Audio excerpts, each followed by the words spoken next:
उद्धव बाळासाहेब ठाकरे पक्षाच्या वतीने आजच्या पत्रकार परिषदेमध्ये आपल्या सर्वांचं स्वागत आहे. माझ्या समवेत पुणे जिल्ह्याचे प्रसिद्धी प्रमुख अनंत घराजी हे उपस्थित आहेत. पत्रकार परिषद कशासाठी आहे हे तेव्हाना आपल्याला बऱ्यापैकी कल्पना आहे. ज्या पद्धतीने जगामध्ये एप्स्टीन फाईल गाजत आहे, महाराष्ट्रात कॅप्टन फाईल सुरू झालेली आहे. या कॅप्टन फाईलचे रोज नवनवीन खुलासे पुढे येत आहेत. अर्थातच अनेक सेलिब्रिटी, अधिकारी, मंत्री, बड्या राजकीय हस्ती या सगळ्यांची नावे सुद्धा आणि फोटोज पुढे येत आहेत. आम्ही विरोधी बाकावर काम करतो तरी सुद्धा राज्याचे गृहमंत्री देवेंद्र फडणवीसजी यांचे अभिनंदन केले पाहिजे की एक चांगली कारवाई झाली. त्यामुळे गृहमंत्र्यांचे अभिनंदन करत असताना गृहमंत्र्यांकडून आता काही अपेक्षा अपेक्षा काय आहे की या सगळ्यांमध्ये महिला आयोगाच्या अध्यक्षा रुपाली चाकणकर यांच्या नावाची चर्चा गेल्या 3 दिवसांपासून सगळीकडे सुरू आहे. यावर स्पष्टीकरण देताना त्या असं म्हणाल्या की माझा व्यक्तिगत काहीही संबंध नाही, माझा फक्त ट्रस्ट पुरता संबंध होता आणि मला त्यांच्या व्यक्तिगत आयुष्याची काही माहिती नाही. पण मी त्या दिवशीही खबरदार पुढारीचा जो वृत्तसंपादक होता दत्तात्रय खेमनार, या खेमनारची त्याला जी काही पत्र पाठवली होती महिला आयोगाच्या डेसिग्नेशन सह आणि पोलिसांना जे आदेश देऊन की सुमोटोसह याच्यावर गुन्हे दाखल करून घ्या आणि त्याला दबाव आणला होता आणि तो चाकणकरांनी दबाव आणला होता, याचे सगळे पुरावे आता पुढे आलेले आहेत. आणि चाकणकर कशा पद्धतीने या माणसाला पाठीशी घालत होत्या. ज्योतिष सांगणं एक वेगळी गोष्ट आहे आणि तंत्रमंत्र विद्या करणं एक वेगळी गोष्ट आहे. हे तंत्रमंत्र, काळी जादू, अघोरी विद्या हा सगळा अंधश्रद्धा निर्मूलन कायद्याचं उल्लंघन करणाऱ्या कृती आहे.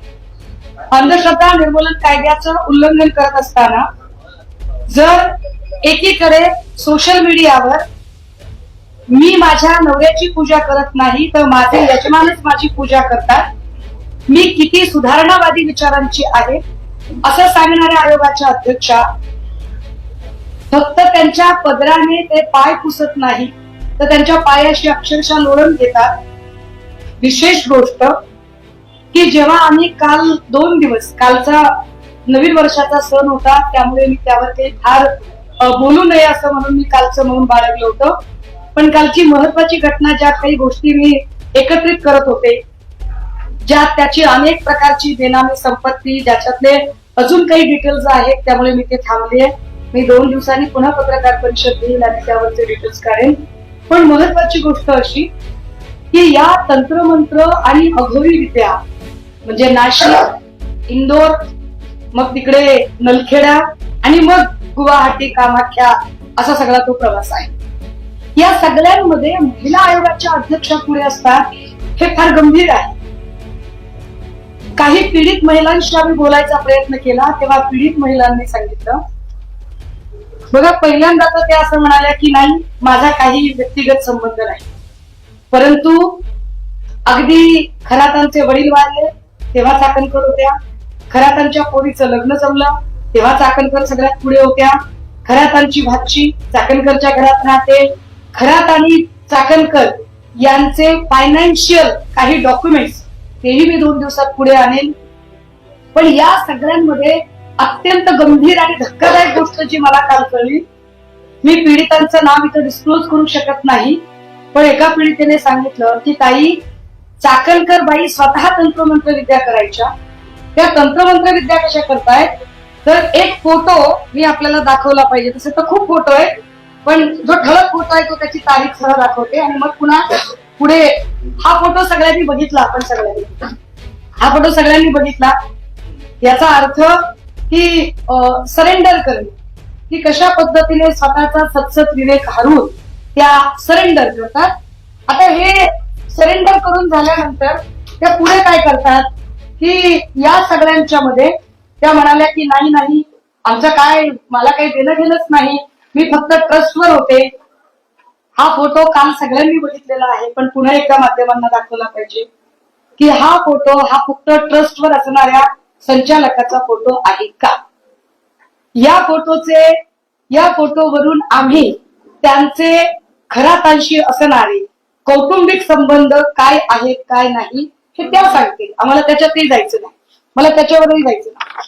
मला एका वेगळ्या गोष्टीकडे जायचंय की एका पीडितेने सांगितलं की चाकणकर स्वतः तंत्रमंत्र विद्या करत होत्या आणि अक्षरशः आपली अनामिका कापणे.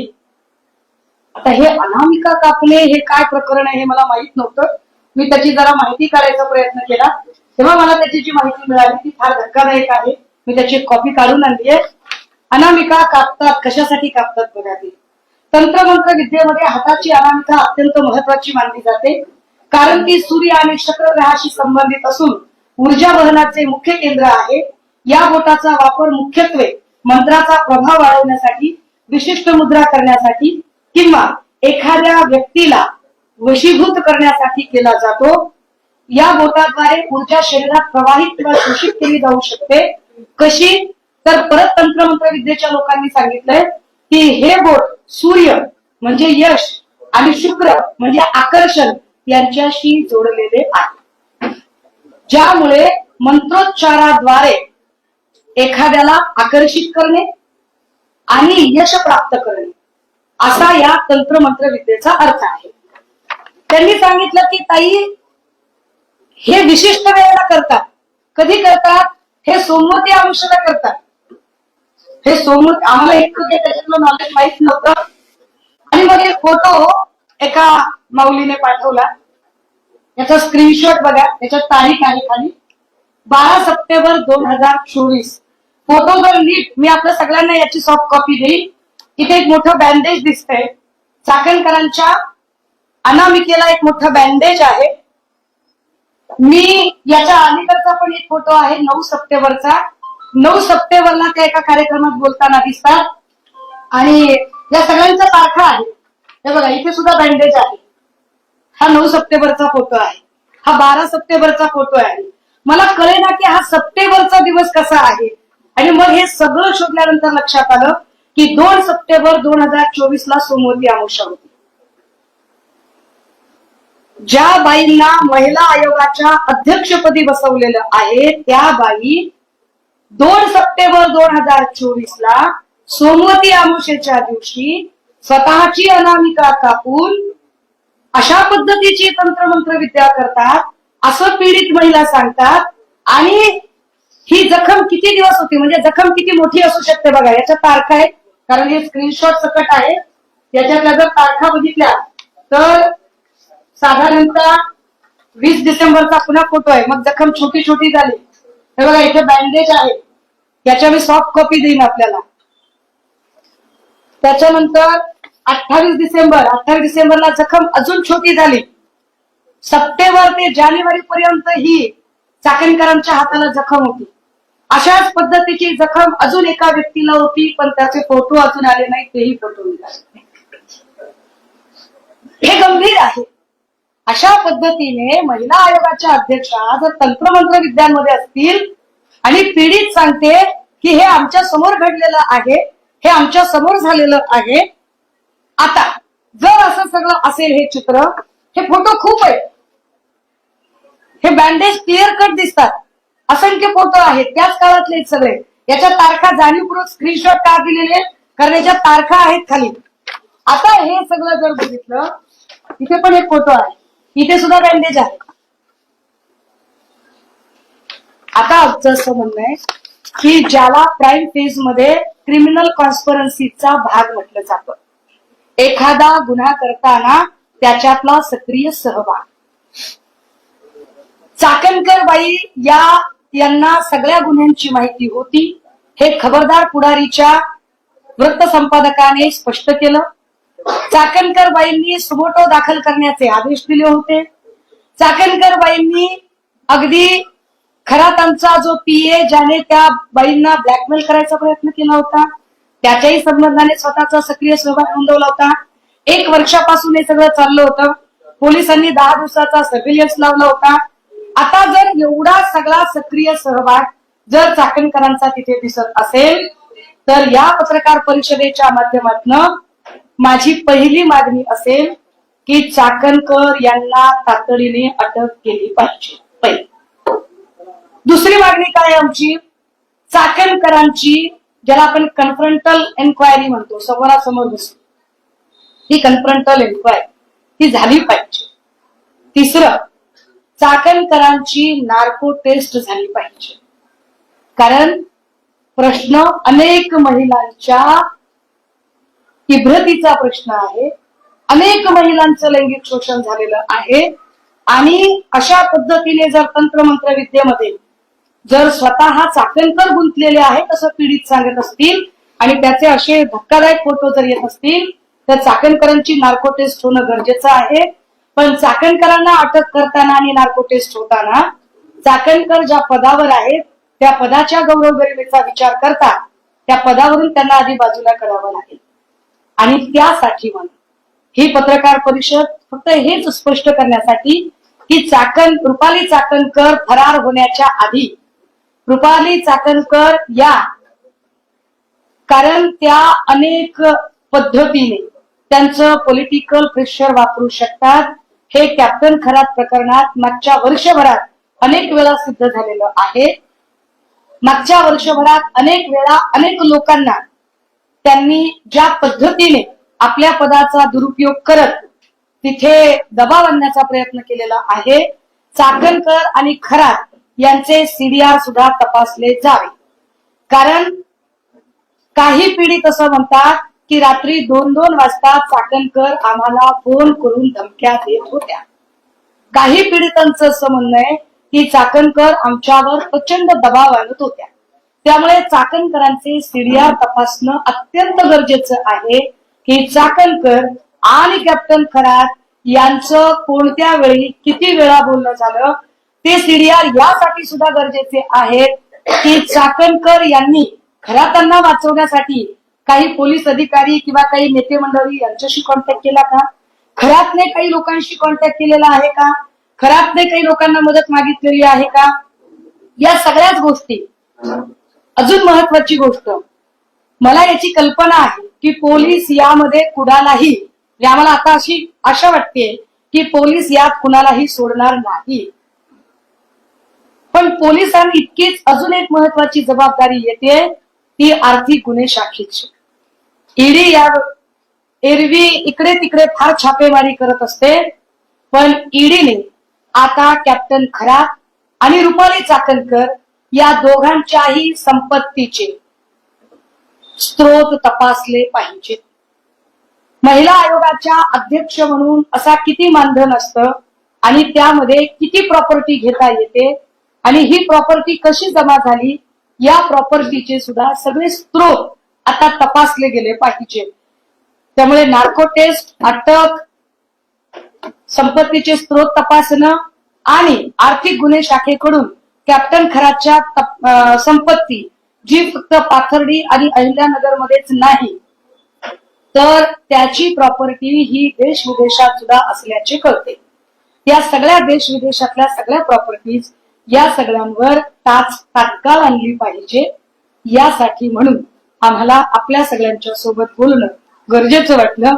त्याच्यातले काही जे संपत्तीचे तपशील आहेत ते तपशील अजून माझ्यापर्यंत आज पोहोचलेले नाहीत. त्यामुळे ते तपशील मी आज आपल्याला सांगू शकत नाही. पण 2 दिवसांनी मी ते सगळेच्या सगळे संपत्तीचे तपशील सुद्धा आपल्या समोर घेऊन येईल. मात्र आता आमची तातडीची मागणी असेल की रुपाली चाकणकरांना तात्काळ पोलिसांनी ताब्यात घ्या. पहिला प्रश्न, हे जे तुम्ही पीडितांसोबत बोललेले त्यांचे स्टेटमेंट ऑन रेकॉर्ड आहेत का? आणि दुसरं म्हणजे तुमच्याच वरिष्ठ नेत्यांना काही समज येणार आहे? कारण काही फोटो नार्वेकरांचे देखील त्यांच्या मंदिरात त्याच्याबरोबर असताना व्हायरल झाले. मी म्हटलं ना की या सगळ्यांमध्ये 1-2 गोष्टी असतात. एक, फोटो कुणाचेही कुणासोबत असू शकतात. नुसत्या फोटोवरून आपण सुतावरून स्वर्ग गाठू का? परंतु चाकणकरांचे फोटो ज्या पद्धतीचे आहेत की माझ्या सोबत एखाद्याने फोटो काढला तर माझ्यासोबत फोटो काढणारा व्यक्ती मला माहित नसतो की तो कोण आहे, तो तडीपार आहे, तो गुन्हेगार आहे, तो खंडणीखोर आहे. पण जर त्या गुन्हेगाराच्या डोक्यावर जर मी छत्री धरत असेल, पुरुषासाठी सगळ्यात सन्मानाची गोष्ट काय तर त्याच्या डोक्यावरचा फेटा, आणि बाईसाठी सगळ्यात सन्मानाची गोष्ट काय तर तिचा पदर. जर पदराने एखाद्याचे पाय पुसतानाचा फोटो असेल तर मात्र तो योगायोग असू शकत नाही. म्हणजे कदाचित भरणे मामांना ही गोष्ट माहीत नसेल. भरणे मामा बिचारे खूपच इनोसंटली काल बोलून गेले असतील, मी समजू शकते. त्यांना कदाचित कल्पना नसेल की कशा पद्धतीने ती इन्व्हॉल्वमेंट त्या सगळ्यांमध्ये. हा बोला बोला. प्रश्न असा निर्माण होतो की गेले 3 दिवस झाले सगळं प्रकरण थांबले. विरोधी पक्ष सरकून टीका करतात, पण त्यांच्या पक्षाकडून किंवा कुठे रुपारी चाकणकर याच्यावरती काही स्पष्टीकरण देत नाहीये. अनेक पत्रकारांनी त्यांना कॉल केले, मुंबई पुण्यापर्यंत. मग हे कुठेतरी प्रकरण दाबवण्याचा प्रयत्न आहे, कारण ते माध्यमांसमोर त्यांच्यासमोरून बोलायला तयार नाहीये. राबड त्या टाळतायत काय सगळं स्पष्टीकरण ती चाकणकर बोलत नाहीये की चाकणकर फरार झाल्या, हे एकदा चेक करावं लागेल. चाकणकर आहेत का महाराष्ट्रात की चाकणकर फरार झाल्या? त्या फरार झाल्या असतील तर अजून गंभीर आहे, कारण चाकणकर या प्रकरणात 100% अडकू शकतात असं अनेक जाणकारांचं म्हणणं आहे. आणि मी तर त्या ज्या काही गोष्टी आता समोर आणत आहे हे अजून गंभीर आहे. आता चाकणकरांच्या संबंधाने काय आपण विचारत होतो, तुम्ही असं म्हणाल की आणि आणखी एका पुरुषाच्या सुद्धा हातामध्ये नाही, मी पुरुष म्हटलं नाही, माझ्या कोणी तुम्ही घालू नका. अनामिका ऐका, माझा मुळात स्वतःचा म्हणजे माझं एकूण व्यक्तिमत्व सगळ्यांना माहिती आहे. माझा कुठल्याही कर्मकांडावर कधी काही विश्वास नाही. पण मी रात्री त्या बऱ्याच गोष्टी तंत्रमंत्र म्हणजे माझा अभ्यास विषय नसताना मी त्याचा अभ्यास रात्री उशिरापर्यंत करत बसले. तेव्हा मला कळलं की अनामिका का कापतात तर सूर्य म्हणजे यश, शुक्र म्हणजे आकर्षण.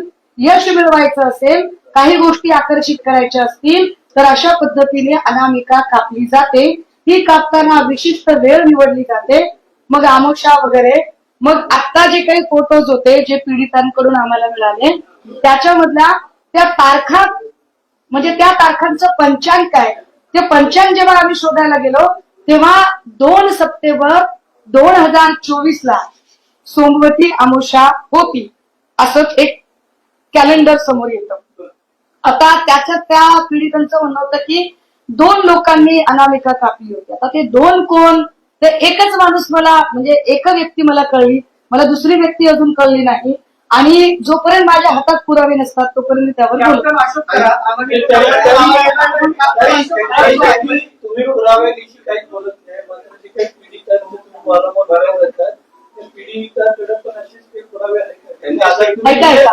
प्रॉब्लेम असा असतो आपल्याकडे की त्या संबंधाने आपण एफआयआर सुद्धा दाखवू शकत नाही, कारण अशा केस मधली एफआयआर सुद्धा सार्वजनिक करता येत नाही. त्यामुळे तुमचा जो प्रश्न आहे ना त्या प्रश्नाचं उत्तरच आपण देऊ शकत नाही. कारण या सगळ्या गोष्टी जर पीडितांमध्ये एवढी, आत्ताही पीडिता बिचारा अशा अनेक आहेत. मला तर अशी माहिती कळते की काल परत काहीतरी 2 का 3 गुन्हे दाखल अजून नव्याने झाले.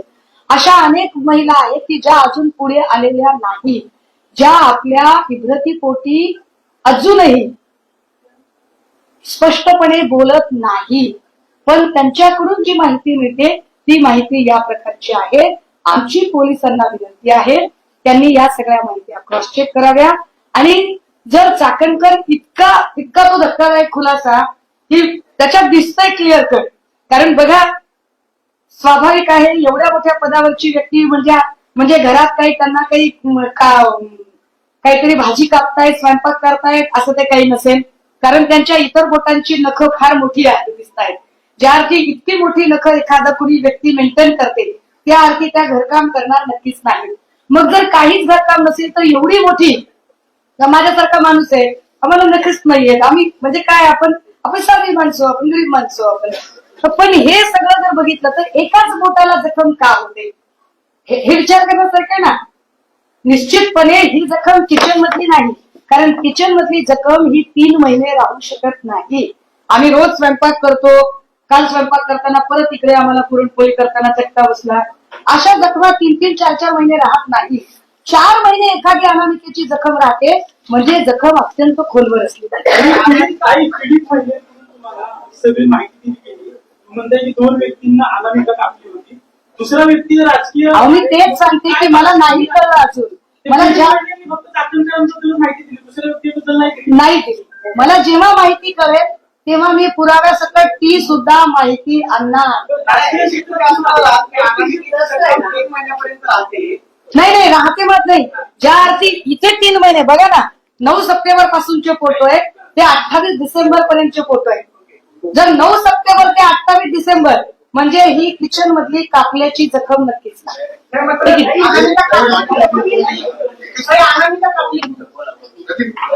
त्याचा काही विधी वगैरे असतो का जरा? त्याचा विधी असेल नसेल मला काही माहित नाही किंवा त्याचं काय असतं मला माहित नाही. परंतु या सगळ्या तंत्रमंत्रामध्ये अहो स्पष्टीकरण तर त्यांनी काल हे पण दिलं की माझा फक्त ट्रस्ट पुरता संबंध होता, माझे व्यक्तिगत काही देणं घेणं नव्हतं. पण व्यक्तिगत देणं घेणं नव्हतं असं जरी त्या म्हणाल्या तरी सुद्धा त्यांनी कशा पद्धतीने मागच्या वर्षभरापासून हे प्रकरण दाबायचा प्रयत्न केला त्याची कागदपत्र आली ना पुढे. तुम्ही चाकणकरांवर जेव्हा टीका करताना ही जी ट्रस्ट आहे ना, एक minute let me clear you. मी ही टीका करत नाहीये. हा जो आज जो मुद्दा मांडते हा मुद्दा पक्षीय राजकारणाच्या पलीकडचा आहे, कृपया समजून घ्या. कारण याच्यामध्ये जर एवढ्या सगळ्या महिलांचं लैंगिक शोषण झालं असेल तर याला पक्षीय राजकारणाच्या पलीकडे जाऊन बघावं. आणि अनेक महिलांच्या जीवाचा प्रश्न आहे. कदाचित काही बायकांनी आत्महत्या सुद्धा केली असण्याची शक्यता नाकारता येत नाही. बाकीचे पण आहेत ना घटनास्थळावरती, त्यांची देखील माहिती घेणं गरजेचं असं तुम्हाला वाटते का? कारण ती 9 जणांची ट्रस्ट आहे टोटल. त्या 9 जणांपैकी अजून कोणी राजकीय बॅकग्राऊंड असलेला त्या ट्रस्ट मध्ये एवढी फक्त माहिती मिळते की त्या ट्रस्ट मधली एवढी एक माहिती मिळते की अजून 2 अशी नावं होती की जी आधी ट्रस्टवर होती. मी त्यांची माहिती घेते आणि ती नंतर जेव्हा विरोधात जात आहे असं कळलं तेव्हा ती नावं बदलली गेली आणि नवीन नावं आणली गेली. त्याच्यामध्ये अनेक नावं मी म्हटलं ना की माझ्याकडे त्या नावांची यादी सुद्धा आहे. मात्र त्याला आधार देणारे डॉक्युमेंट जोपर्यंत माझ्याकडे येत नाही तोपर्यंत मी ती नावं डिस्क्लोज करू शकणार नाही. माझ्याकडे असलेल्या पुराव्यांच्या शिवाय मी एकही शब्दाची अधिकची माहिती शेअर करणार नाही. दादांचा जो विमान अपघात झाला त्याच्यावर आता अमोल बिटकरेंनी प्रश्न उपस्थित केलाय की बारामतीतले घराबाहेर आणि मुंबईतले घराबाहेर जादू टोणीच्या वस्तू सापडल्या होत्या. दादांच्या विमान अपघातामागे खराबचा काय हात आहे का किंवा मला याच्या संबंधाने मी आता काही बोलू शकत नाही. मुळात असं तंत्रमंत्राने काही बिघडू शकतं किंवा घडू शकतं यावर माझा स्वतःचा अजिबात विश्वास नाही, पहिली गोष्ट. दुसरं असं की सन्मान्य दादांचाही जेव्हा विषय येतो तेव्हा तर अधिक गांभीर्याने या राज्याच्या मुख्यमंत्री तथा या पक्षाचं नेतृत्व ज्या अत्यंत संवेदनशील महिला नेत्यांच्या हाती आहे त्या सन्मान्य सुनेत्रा वहिनी यांनी अधिक गांभीर्याने विचार करत तातडीने, कारण यामध्ये फक्त महिला आयोगाची नाही तर राष्ट्रवादी काँग्रेसची सुद्धा नाचक्की होते. कारण यातले अनेक फोटो, त्या फोटोमध्ये मागे राष्ट्रवादी काँग्रेसचं निवडणूक चिन्ह सुद्धा दिसतं. आता हे काय जाऊ दे मला लोकांमध्ये बोलताना बरेच जादू बोला याच्यावर विश्वास करू नका एवढंच काय हातामध्ये सुविधा घेऊन सांगायच्या की बाबा याच्यावर विश्वास ठेवा, हे सगळं ब्लॅक मॅजिक हे सगळं काय नसतं. एकीकडे ते असं सांगतात आणि स्वतः ते असं करतील. तुम्हाला वाटतं का हे सगळं? नाही अरे आता करतील का? मग मला सांगा, हे त्यांच्या पायातून पडतंय. हे पदराने पाय पुसणारी लोक म्हणजे ज्या माऊलीने स्वतःच्या पतीचे औक्षण करण्यापेक्षा पती त्यांचे औक्षण करतो, पण त्या माऊली त्यांच्या पदराने एका अशा लिंगपिसाट माणसाचे पाय पुसतात. त्यांच्याकडून आपण काय अपेक्षा करायची बरं? काय बोलायचं?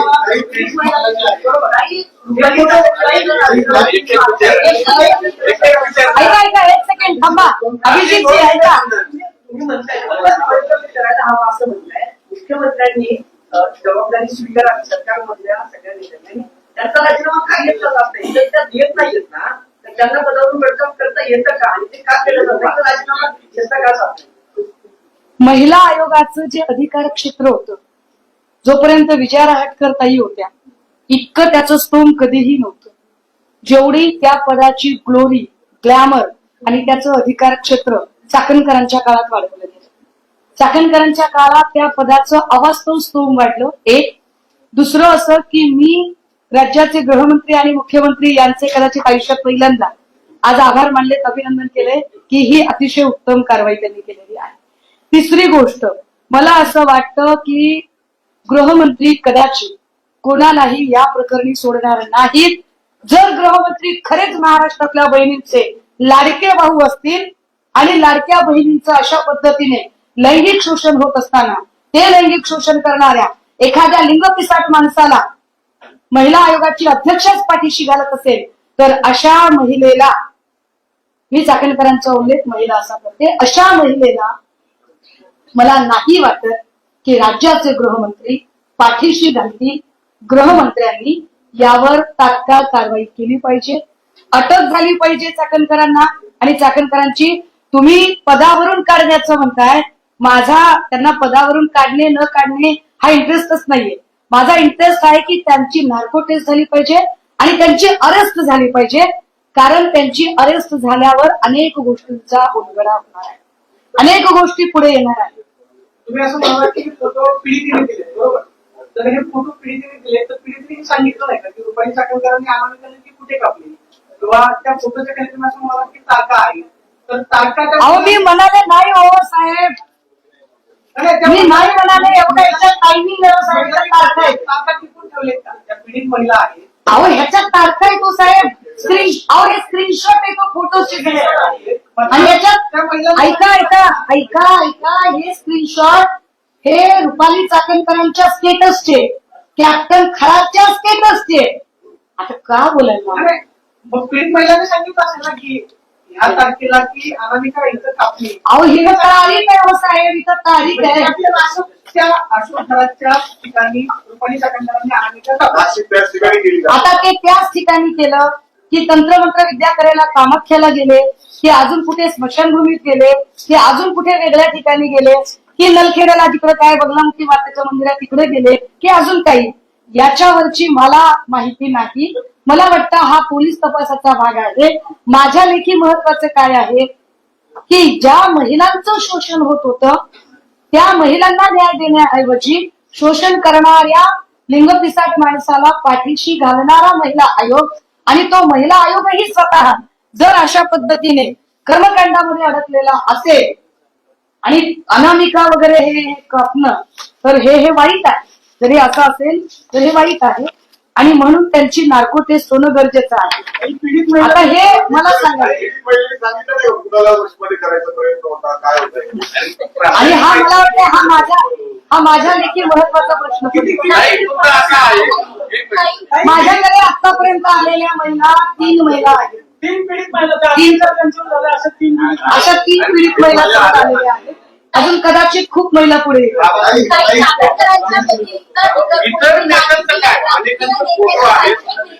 काही फोटो समोर आले होते इतर राजकीय नेत्यांचे सुद्धा, पण त्यांचाही काही संबंध असे काही पुरावे तुमच्याकडे आले? ताई, या प्रकरणामध्ये माझ्या पक्षाचा जरी नेता कुणी असेल तर त्याची सुद्धा गय केली जाऊ नये, कारण हा प्रश्न महिलांच्या अस्मितेचा आहे, हा प्रश्न लेकीबाळींच्या इब्रतीचा आहे.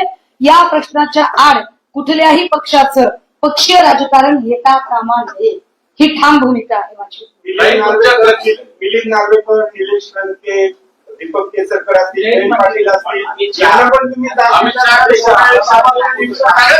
ऐका ना, एकनाथ शिंदे एक मिनिट बाबा, त्यांनी रेडा होते हे सांगतो विषय. याबाबत तुम्ही त्यांना जाब विचारणार आहे का की तुम्ही ऐका काय ऐका ऐका ऐका. मी तेच तुम्हाला सांगते, माझ्याकडे नार्वेकरांची करंगळी कापल्याचा फोटो नाही, माझ्याकडे जयंत पाटलांची करंगळी कापल्याचा फोटो नाही, एकनाथ शिंदेचा पूजा करतानाचा फोटो नक्की आहे. एकनाथ शिंदेचा तिथे इंटरफिअर होता अशीही गोष्टी पुढे येत आहेत. एकनाथ शिंदे, दीपक केसरकर दर महिना 1.5 महिन्याला तिकडे जात होते असं ते पत्रकार दत्तात्रय खेमनार यांचं म्हणणं आहे. दत्तात्रय खेमनारने तर त्याच्या पुढे जाऊन खूप खळबळजनक काही दावे काल केलेले आहेत. हे सगळं जर बघितलं तर मला असं वाटतं की या सगळ्यांना, जे पॉलिटिकल सोकॉल्ड लोक आहेत, या सगळ्या लोकांना तपासण्याची जबाबदारी ही गृह खात्याची आहे. त्यामुळे हा प्रश्न मला विचारण्यापेक्षा गृह खाते किती हिंमत दाखवेल एकनाथ शिंदेचे सीडीआर तपासण्याची. कारण एकनाथ शिंदे ज्यांच्याकडे नेहमी जातात त्या अमित शहाच्या सोबत सुद्धा कॅप्टन खरातचा फोटो आहे, हे फार महत्वाचं. त्या सगळ्यांची चौकशी व्हावी का? त्यांच्या फोटोमध्ये त्यांचे फोटो दिसतात. गृह खात्याने जर मनावर घेतला आहे, अमित शहा असतील. अहो जयंत पाटलांची पण करा, नार्वेकरांची पण करा. मी काय म्हटलं, माझ्या पक्षाचा जरी कोणी याच्यात अडकला तर त्याची सुद्धा गय केली जाऊ नये. प्रश्न लेकीबाळींच्या इब्रतीचा आहे. मुद्दा हा आहे की या सगळ्यांमध्ये आता आम्हाला चाकणकरांची अरेस्ट जास्त महत्वाची वाटते.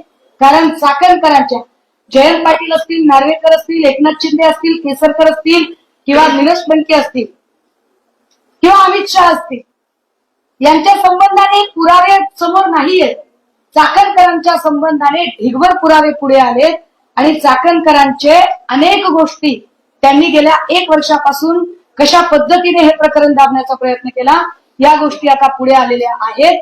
त्यामुळे ज्याला क्रिमिनल कॉन्स्पिरन्सी असं म्हटलं जातं की गुन्हा घडवण्याच्या दृष्टीने जे कट कारस्थान असतं त्यात त्यांचा सक्रिय सहभाग आहे असे कालपासून दत्तात्रय खेमनार आणि अनेक लोक जे मांडत आहेत त्या संबंधाने त्यांना जो पत्रव्यवहार आहे त्यात ते स्पष्ट दिसतं. त्यामुळे रुपाली चाकणकरांची तात्काळ अटक होणे आणि नार्को टेस्ट होणे गरजेचे आहे. या पीडित महिला आहे, हिचा जो व्हिडिओ व्हायरल ज्यांनी केलाय तो ऑफिस बॉय दिलं जातो गायब आहे. 18 फेब्रुवारीला त्याच्या विरोधात याच पीडित महिलेने एफआयआर दिली होती. या संदर्भात तुम्हाला घातपाताची शक्यता वाटते? मला याला जोडून, आपण फार चांगला प्रश्न विचारला, याला जोडून अजून एक महत्वाची गोष्ट, ज्या पीडित महिला आहेत, ज्या अजून काही महिला पुढे यायला घाबरतात, या सगळ्याच महिलांना प्रोटेक्शन देण्याची गरज आहे. इव्हन दत्तात्रय खेमनारला सुद्धा संरक्षण देण्याची गरज आहे. मी विसरले असते, मगापासून मी सगळे फोन नंबर शेअर करते. मी इथे येईपर्यंत, मी पत्रकार भवनला येईपर्यंत मला 8 वेगवेगळ्या नंबरवरून धमक्यांचे कॉल आहेत आणि ते सगळे नंबर मी आपल्यासोबत शेअर करायला तयार आहे. हे सगळेच्या सगळे नंबर हे स्पॅम दाखवत आहेत आणि मी ते सगळे ब्लॉक केले. या सगळ्या नंबरवरून सातत्याने मला धमक्यांचे कॉल येत आहेत. हा फोन जरी उचलला तरी एवढ्या, तुम्ही हा फोन लावून बघा, हा फोन लागतोय का बघा, मी नंबर तुम्हाला सगळ्यांना देते. आणि तो इतक्या वाईट पद्धतीने याच्यातली भाषा होती की ते शब्द जरी आपण ऐकले तरी आपण ते शब्द सहन करू शकणार नाही. आणि ते पटकन नाही, आत्ताचा फोन ओळखीचा आहे. तर हे सगळे नंबर, याच्यातले खूप सारे नंबर आहेत. मी याला बघा काय नंबर आहे, 77 14 55 66 50 हा एक नंबर आहे. नंबर एक पुन्हा एकदा सांगू का? हॅलो,